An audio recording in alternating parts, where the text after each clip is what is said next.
Well, the liquid tape is dried on the coil. I've cut a new cord. Um, this cord, I cut it 6 feet standard, unless I want something longer or shorter. And what I'm going to do now is I'm going to take one end here and I'm going to put it through the hole in the terminal and then bend it up. And take a pair of tweezers and just kind of push it together.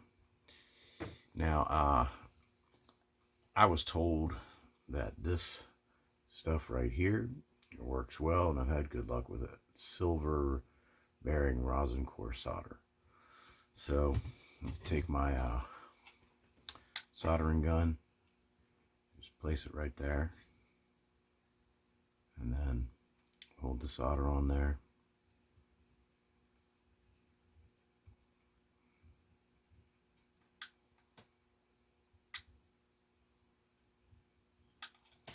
I'm not the best at soldering, I freely admit that. I don't think it really matters, so long as solder is holding the wire on there. So now, one thing that's important to mention is you want your wires to go off this side. This other side, you'll see there's a post right here. That post is going to be facing the front of the clock. So by having the wires on this side, that makes it more convenient. You don't have to flip them over the coil when you put the clock back together again. So now I'm just going to go ahead and do this on the other side, same thing.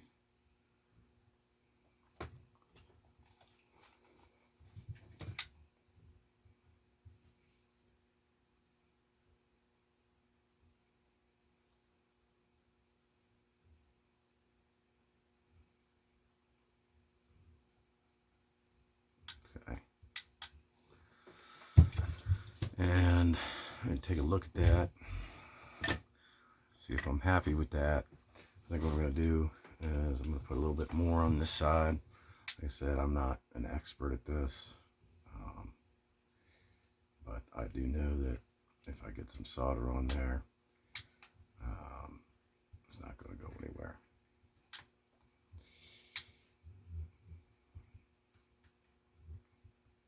All right. So that's good enough for me. And what I'm going to do is come back in here with some liquid tape and just put it around the bottom there. Kind of make sure that the terminals are not going to move around. And that'll be it. So next thing we're going to do is we're going to take the movement apart.